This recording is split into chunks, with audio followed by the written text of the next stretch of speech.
موازده تری دو ماهانه پروسس خواندن زانکو پیمانگه هرم کردستان هاتی را گرتن.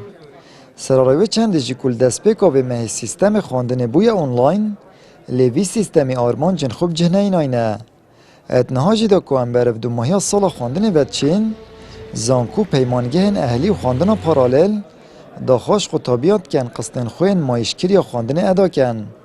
اگر نشن بجداری از مونان ببن.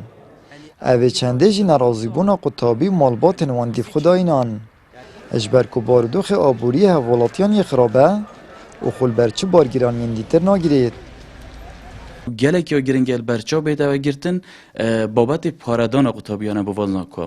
قطابی هست کن و داخوازی جید کم شیوه که فرمیجی باورم هندک جا داخوازیات یا راسته کرن کد خازن اف بارو دخل برچا بیده و گرتن. بوچی چونکه قطابی جی ضررمندین وی بارو دخل بوینه. قطابی جی باره که گران کفت یا سر ملیتوانا داخواست که اینه و کچاف خشاندن بیده کرن بار قطابی برچا بیده و گرتن بار سوگه بیده کرن اگر همیجی نبیتن لی تاراده که باش الوی قطابی ببرن دا اوج بشید بردام بکد و پروسا خواندن بردام بیتو به وجدانیه اگر قسطا جوی خلکی ورگرن چونکه همین زانیش بر هبونا و کرونای اجبر لاوازیا آبوری یا حکمت آمد توش بویه ایرو که حکمت او دو هف در بازمون موچه و راتبت کسی ندانه باشه سر چه اساس چه حکمت چه او خواندنگه و کلیج و زانینگه اهلی ده پارش قطابی ورگرن ایک دوام نهاتیه کرنه او پارا بو چی تیتا ورگرن بو کاره بیا بو اشتراکا یا بو انترنت و بو منتشته او دو سه هفه خواندن نهاتیه کرن دارید همی جهاد گرتینه یعنی ویت حکومت بیت سرخطی دویت وزارت پرورده دویت وزارت تعلیم عالی بهن چاره یکل و یکی بکن پارلمانتارک جید بجید فرح حکومت بریاره کل دوروی بابتید برجواندی قطابیان دا بدد. ادیسان بجید اد کمبونا روژا چارشنبه یا پارلمان کردستان دا دیوی بابتی اخین برسینگ وزیر خواندنا بلند. اجبودیتن آرکه چاره که حکومت حتی که او رکاره نهاوتینه کو بار حوالاتی سویک بکتب تایبتی هم بیشین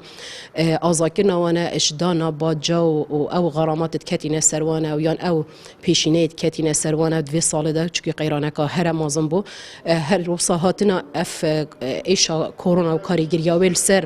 دهاتی حوالاتی بگومان وان قطابیان جیکر افروکه نشین قصد خوی دویان قصد ایکی جی هندک حتی نو کنده پیتوی حکومت جی بیت سرخطی کچوا حوالاتی آسای افروکه کریدار خو آزا کریه جدانا کریه بوما به حیفه که یان آسانکاری بوی کریه کو دهاتی نبویه پیتوی حکومت خو بجاو ماستر بر خودت اوی بابتی و وان کسانت هیان وان قطابیت هنه عفو بکتن پشتی دو مهن را گرتن و دوام گل دست پیکن سیستم خواندن آنلاین زانکو پیمانگه اهلی داخواز و اداکین کریا خواندنش قطابیان هاتیه کرن. او دمکی ده که هرم کردستانت قناغه که آبوریا دجوار راد بورید. و اگر پاشکفتن موچه و بکاریه دهات تا که کسی حوالاتیان قد بویه و جیار بزحمت کفتیه. آمد بریفکانی کانال آسمانی پیام دهوک